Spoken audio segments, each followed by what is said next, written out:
I'm here batting cleanup when all the heavy hitters have already ventured to the podium. So I'll try and keep with the tone. And as they say, everything's been said, but not everybody's been said, and I can't hardly add to the eloquence and the thanks that's been given today. It's just an honor and pleasure to be here representing Secretary Jewell of the Department of the Interior, celebrating the progress represented by the agreement in principle, and obviously wanting to confirm our ongoing commitment as you continue your collaborative efforts in the Klamath Basin.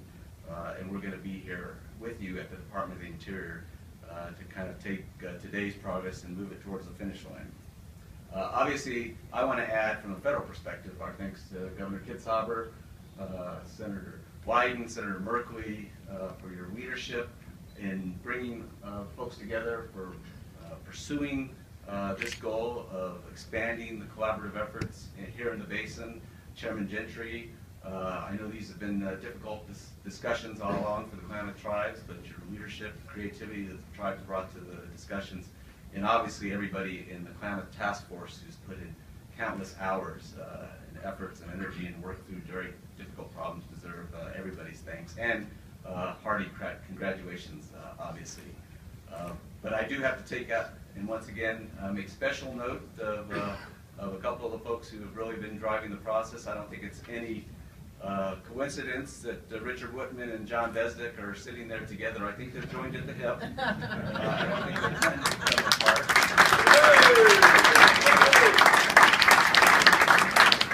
And really, I know there's countless other folks who have really been there on a daily, weekly basis moving this forward.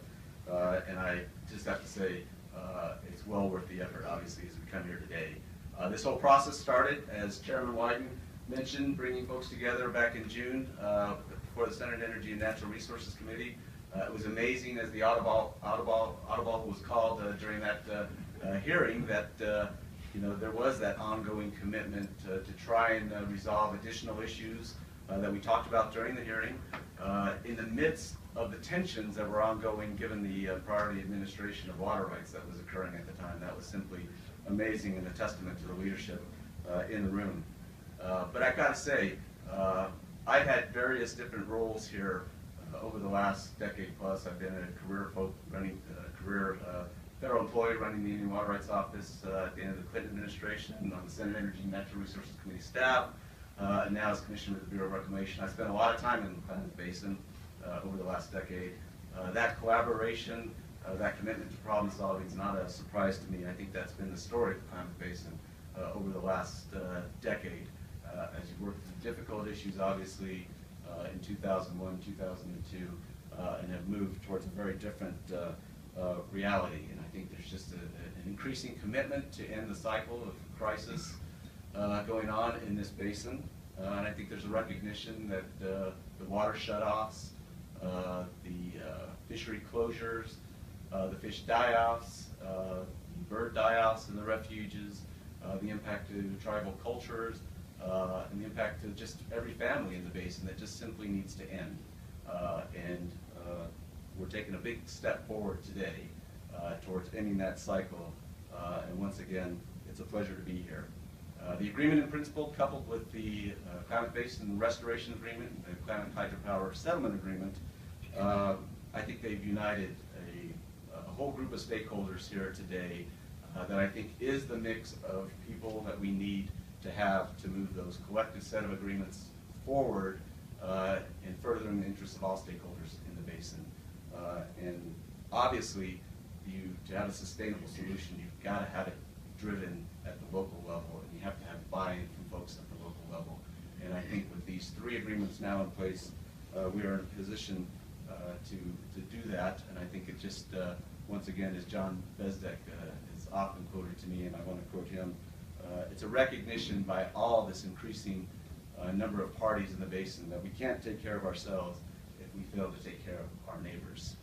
And I think that's a lesson that certainly in my capacity as Reclamation Commissioner can take the Klamath Basin to a lot of other basins that we exist in across the West. So overall, I recognize that there's a lot of work left to do towards moving this forward. Fortunately, and some of that work has to be done in Washington, D.C. Fortunately, you have an absolutely superb and well-positioned congressional delegation led by Chairman Wyden and Senator Merkley. I'm here to just confirm once again that we are committed to working hand in hand with your delegation, moving these agreements forward, and just simply trying to match the efforts that you've all put into this here in this basin.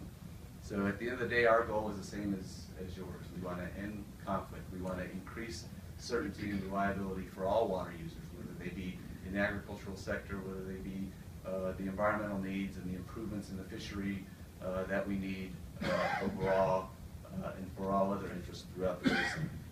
And basically, we want to help you build that strong foundation for an economy so that you can get on with life into a much brighter future here in the Klamath Basin. And so it's once again an honor and pleasure. It's a beautiful day. I always get nervous when it's a beautiful day, given my job, Bureau of Reclamation, but it's probably fitting today because it is a bright future. Thank you very much.